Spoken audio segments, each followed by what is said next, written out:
എന്തു പറഞ്ഞാലും തർക്കം, എന്ത് ചെയ്താലും തർക്കം. അതാണ് ഇപ്പോഴത്തെ കോൺഗ്രസിൻ്റെ സ്ഥിതി. എന്തുകൊണ്ടാണ് ഇങ്ങനെ സംഭവിക്കുന്നത്? ഏകീകൃതമായ ഒരു നേതൃത്വമില്ല. ഒരു നേതൃത്വത്തിന് കീഴിൽ നിൽക്കുന്ന നേതാക്കളില്ല. എല്ലാ നേതാക്കളും അവരുടേതായ വഴിയിൽ അവരുടെ അഭിപ്രായങ്ങൾ പറഞ്ഞുകൊണ്ടേയിരിക്കും. അങ്ങനെ വരുമ്പോൾ ഒന്നിച്ചിരുന്ന് ഒരു തീരുമാനമെടുത്ത് ആ തീരുമാനത്തിനനുസരിച്ച് നേതാക്കൾ സംസാരിക്കുക, ഈ രീതിയൊന്നും കോൺഗ്രസിൽ നടക്കില്ല, ഇപ്പോൾ പ്രത്യേകിച്ചും. അതുകൊണ്ട് തന്നെയാണ് എന്തു പറഞ്ഞാലും തർക്കവും എന്തു പറഞ്ഞാലും വിവാദവും ആകുന്നത്. ഏറ്റവും ഒടുവിൽ വൻ വിജയമാണ് നേടിയത് തദ്ദേശ സ്ഥാപനങ്ങളിലേക്ക് നടന്ന തെരഞ്ഞെടുപ്പിൽ UDF, സംശയമില്ല. അപ്പോഴും തർക്കമാണ്. ആരുടെ വിജയമാണിത്? ഇത് ടീം KPCCയുടെ വിജയമാണ്. പറയുന്നത് KPCC പ്രസിഡന്റ് സണ്ണി ജോസഫ്. അദ്ദേഹം ഉറപ്പിച്ചു പറയുന്നു ഇത് ടീം KPCCയുടെ വിജയമാണ്. അതേക്കുറിച്ച് മലയാള മനോരമ പ്രത്യേക വാർത്ത തന്നെ കൊടുത്തിട്ടുണ്ട്. KPCC പ്രസിഡന്റിനെ പുകഴ്ത്തിക്കൊണ്ട്, ടീം KPCCയെ പുകഴ്ത്തിക്കൊണ്ട്. വാർത്തയിൽ പറയുന്നത് എന്താണ് എന്ന് നോക്കാം. വാർത്തയുടെ തലക്കെട്ട്: നിയമസഭാ തെരഞ്ഞെടുപ്പ് ഒരുക്കങ്ങളിലേക്ക് കോൺഗ്രസ്, എണ്ണയിട്ട തന്ത്രം. അതാണ്, എണ്ണയിട്ട യന്ത്രം അല്ല ഉപയോഗിച്ചിരിക്കുന്നത്, എണ്ണയിട്ട തന്ത്രം. അതിനുശേഷം KPCC പ്രസിഡന്റ് സണ്ണി ജോസഫിന്റെ ഫോട്ടോയും കൊടുത്തിട്ടുണ്ട്. ടീം KPCCയുടെ ചിട്ടയായ പ്രവർത്തനം തദ്ദേശ തെരഞ്ഞെടുപ്പിൽ ഫലം കണ്ടെന്ന് വിലയിരുത്തൽ. ഇതാണ് കോൺഗ്രസിന്റെ വിലയിരുത്തൽ. ഇതാണ് KPCC പ്രസിഡന്റ് പറയുന്നത്. തദ്ദേശ തെരഞ്ഞെടുപ്പിൽ നേടിയ വിജയത്തിൽ നിന്ന് ആവേശം ഉൾക്കൊണ്ട് നിയമസഭാ തെരഞ്ഞെടുപ്പ് ഒരുക്കങ്ങളിലേക്ക് അതിവേഗം കടക്കാൻ ടീം KPCC. പ്രസിഡന്റ് സണ്ണി ജോസഫിന്റെ നേതൃത്വത്തിലുള്ള ടീം ചുമതലയേറ്റ ശേഷം കോൺഗ്രസ് നേടുന്ന രണ്ടാം തെരഞ്ഞെടുപ്പ് വിജയമാണിത്. കഴിഞ്ഞ മെയ്യിൽ സ്ഥാനമേറ്റ പുതിയ ടീം ഉപതെരഞ്ഞെടുപ്പിലൂടെ നിലമ്പൂർ തിരിച്ചുപിടിച്ചു. അതിന് പിന്നാലെ തദ്ദേശ തെരഞ്ഞെടുപ്പ് ഒരുക്കങ്ങളിലേക്ക് പാർട്ടി കടന്നു എന്ന് പറഞ്ഞുകൊണ്ട് വിജയത്തെക്കുറിച്ച് പറഞ്ഞു പോവുകയാണ് ചെയ്യുന്നത്. എന്ന് വെച്ചാൽ ടീം KPCC ആണ്. ടീം KPCC എന്ന് വെച്ചാൽ ആരൊക്കെയാണ്?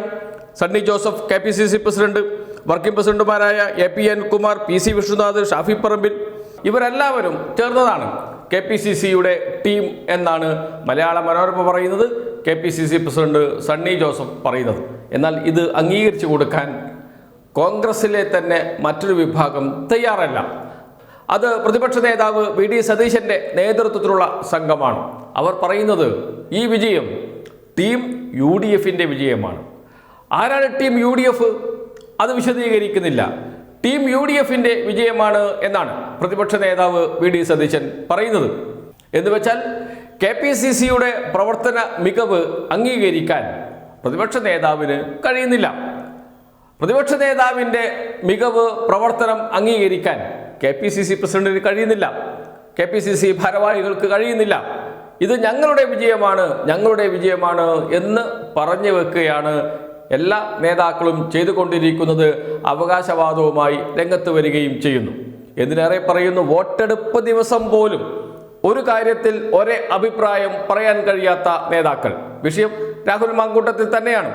രാഹുൽ മാങ്കൂട്ടത്തിനെതിരെ രണ്ടാമത്തെ പെൺകുട്ടി നൽകിയ ലൈംഗിക പീഡന പരാതി, അത് വെൽ ഡ്രാഫ്റ്റഡ് ആണ് എന്നും അതിനു പിറകിൽ രാഷ്ട്രീയമുണ്ട് എന്നും രാഷ്ട്രീയ പ്രേരിതമാണ് എന്നും പറഞ്ഞു KPCC പ്രസിഡന്റ് വോട്ടെടുപ്പിന് തൊട്ട് മുമ്പ്. വോട്ടെടുപ്പ് ദിവസം VD സതീശൻ പ്രതിപക്ഷ നേതാവ് തള്ളിപ്പറഞ്ഞു KPCC പ്രസിഡന്റിനെ. വെൽ ഡ്രാഫ്റ്റഡ് ആണ്, അത് അങ്ങനെയേ ചെയ്യാവൂ, അങ്ങനെയാണ് ചെയ്യേണ്ടതും, അതിൽ യാതൊരു തെറ്റുമില്ല എന്ന് വെച്ചാൽ രണ്ടാമത്തെ പെൺകുട്ടി രാഹുൽ മാങ്കൂട്ടത്തിനെതിരെ നൽകിയ ലൈംഗിക പീഡന പരാതി അത് രാഷ്ട്രീയ പ്രേരിതമാണ് എന്ന് പറയുന്നത് KPCC പ്രസിഡന്റ്. അങ്ങനെയല്ല, അത് അങ്ങനെ തന്നെയാണ് പരാതി നൽകേണ്ടത്, അത് നല്ല പരാതിയാണ് എന്ന് പറയുന്നത് പ്രതിപക്ഷ നേതാവ് VD സതീശൻ. എപ്പോഴാണ് പറയുന്നത്? വോട്ടെടുപ്പ് നടക്കുന്ന ദിവസം. ഇതാണ് ടീം KPCCയും ടീം UDFും തമ്മിലുള്ള വ്യത്യാസം.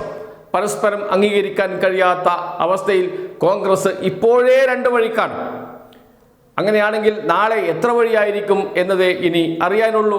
KPCC പ്രസിഡന്റ് കോൺഗ്രസിനെ നയിക്കണം, അദ്ദേഹത്തിന് കഴിയുന്നില്ല. UDFനെ നയിക്കേണ്ടത് UDFന്റെ ചെയർമാനും പ്രതിപക്ഷ നേതാവുമായ VD സതീശനാണ്. സംഘടനാപരമായി അതും കഴിയുന്നില്ല. പിന്നെ എങ്ങനെ ഈ വിജയമുണ്ടായി? അത് ഇടതും പക്ഷത്തിന് എതിരെയുള്ള ഒരു ജനവികാരം മാത്രമാണ്. കോൺഗ്രസിൻ്റെ UDFന് അനുകൂലമായ തരംഗമല്ല. UDFനും കോൺഗ്രസിനും എതിരായ വികാരവും ഉണ്ട് കേരളത്തിൽ. അത് എന്തുകൊണ്ട് എന്ന് പരിശോധിക്കാൻ, അത് പരിഹരിക്കാൻ കോൺഗ്രസ് നേതൃത്വത്തിന് കഴിയുന്നില്ല. ഇടതുപക്ഷത്തിന് എതിരായ വികാരത്തിൻ്റെ വോട്ടാണ് ലഭിച്ചിരിക്കുന്നത്. അതോടൊപ്പം കേരളത്തിൽ രൂപം കൊണ്ട പ്രത്യേക രാഷ്ട്രീയ സാഹചര്യം, ന്യൂനപക്ഷ ഏകീകരണം, അതും UDFന് വലിയ സഹായമായി മാറിയിട്ടുണ്ട്. ഇതെല്ലാമാണ് UDFിൻ്റെ വിജയത്തിൻ്റെ കാരണം. ഇത് ടീം KPCCയുടെയോ ടീം UDFിൻ്റെയോ വിജയമല്ല എന്ന് പറയുന്നവരുമുണ്ട് കോൺഗ്രസിൽ.